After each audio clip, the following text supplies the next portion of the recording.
Hi, welcome to another edition of Business Bites. My name is David Tighe. I'm the Managing Director of Bauer Media here in Northern Ireland. And every week we catch up with someone who's going to tell us a little bit about what they're up to and give us some insight. And this week, I'm really pleased to be joined by Nuala Murphy, who's the Head of Business at Diversity Mark. Nuala, welcome to Business Bites.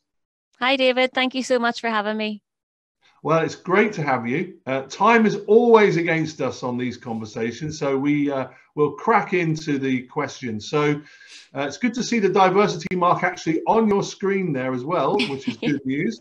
Nothing like a bit of branding there, which is great. Absolutely. So diversity mark, I think it's in the title, but just in case, just give us a brief synopsis of why diversity mark exists. What's it there to do, and how did it come to be?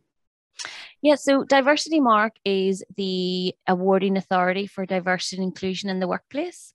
It originated out of Northern Ireland, but we span right across the UK and Ireland. So it's an accreditation that organisations sign up to. They follow a framework and a structure to build a more inclusive workplace. And there's three ways that they do that. So you start your journey with a bronze accreditation, and then you can move through to silver. And then for those companies that have been doing this quite a while and doing it quite well, there's a soon to be released gold accreditation award. So that's great. So just to clarify, it's an NGO. Mm-hmm. So it's a non-profit business, which is good. It might not be NGO, sorry. It's certainly non-profit. And so the journey into a more diverse and inclusive workplace, I think a lot of businesses would say that it's a good thing that these areas are being highlighted, but it's also, I think, becoming more and more challenging for people to understand exactly what some of these headings are all about. So talk us through the journey. If I've approached you to try and get some of the standards and the marks, what kind of areas do you cover? Yeah, so I think it's really important, David, for anybody listening, that everybody's journey is different, and everybody's journey is based on the resource that they have and the focus that they have in this space. We work with organizations who want to be better. There's a general feel, and you quite rightly shared it there, there's a lot going on in the space. And for some organizations, they just don't know where to get started. So to sign up to an accreditation like Diversity Mark, it gives them an opportunity to start where they are, to use the resources they have, and to follow a structured, robust framework to being better. So with Diversity Mark, when you sign up, you automatically become part of a community of signatories. You have the opportunity then to learn from others through our events. But when it comes to your submission of your first accreditation, for example, bronze, we ask you to focus on 3 gender goals. And when you submit your application for the accreditation for bronze, if you're awarded that, you can progress on in time onto the silver, which looks at the wider diversity spectrum. We ask everybody to consider the intersectionality of gender at the start of their journey as well. And what we're finding is that organizations they're really craving a framework and a structure, and that's what they get from us. We have an independent assessment panel. So myself and my colleague Emma, we support the organizations who want to be better, who want to learn about diversity and inclusion. We have insights, we have events, we have a buddy system with others who are a bit further down the journey. But ultimately, their assessment is independently assessed by a robust and large, far-reaching assessment panel, and they decide whether this organization deserves to be accredited either bronze, silver, or soon to be released gold. But my message really to anybody wanting to get started is to, do your research, reach out to myself or to Emma, understand what diversity even means, what inclusion means, what equity means. It's an ever evolving landscape. And so our role is to support you understand it a bit better and to get started. And we will meet you where you're at, as opposed to telling you what you need to do. We will meet you with where you're at. Yeah, that's really interesting to hear. Now, where is the drive coming from? Let's think about the workforce. Let's think about employees. Let's think about attraction strategies to companies who are struggling to employ people at the minute.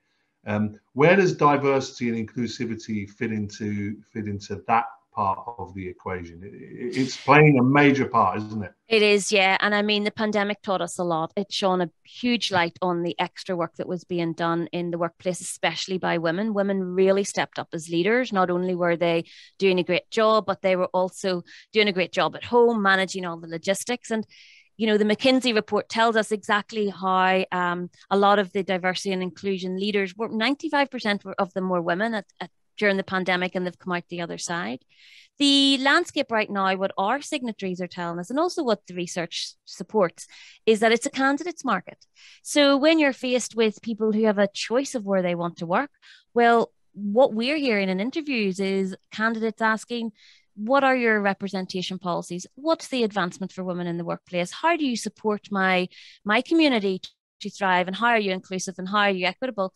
And that's something that's really driving the agenda forward.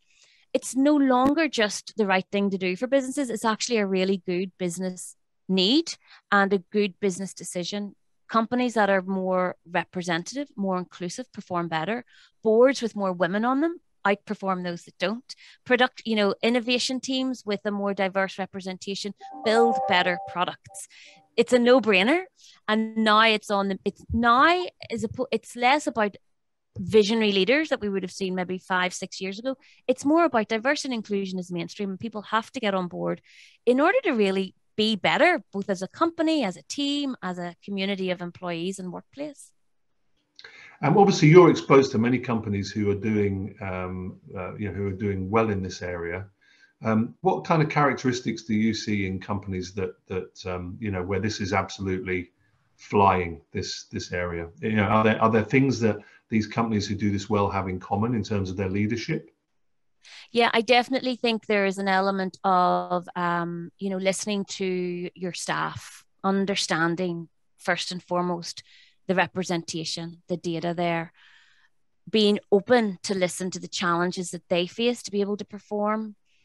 Also, we see from some organizations when it's bought in from the top, it has to be sponsored from the top and walking the walk. Otherwise, it won't fly, because there's always going to be competing elements within the business that will take over. Whereas if you have an executive sponsor or a senior manager sponsor, there's more chance of that going through. And also, I suppose, taking the approach of setting goals, having a smart action plan and working towards them, reflecting on where you're at and being really realistic of what you can achieve.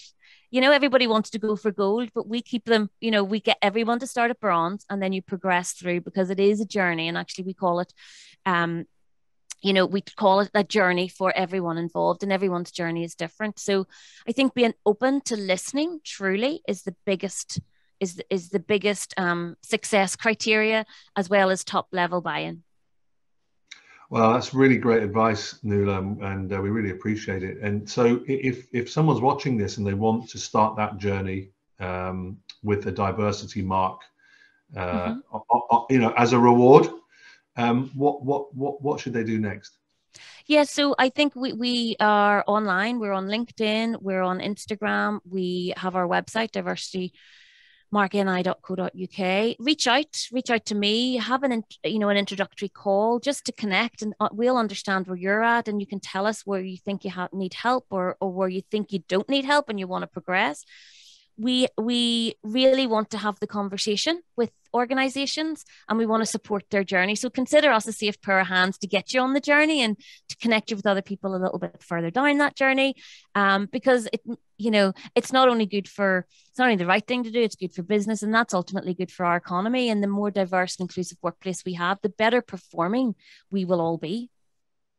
Well, Nuala, great words, and we wish you and all the colleagues that work with you at Diversity Mark the very best into the future, helping to make our workplace a better workplace and a more diverse and inclusive place. So thanks for all the work that you're doing, and thanks for being our guest this week. Thanks so much, David, for having us.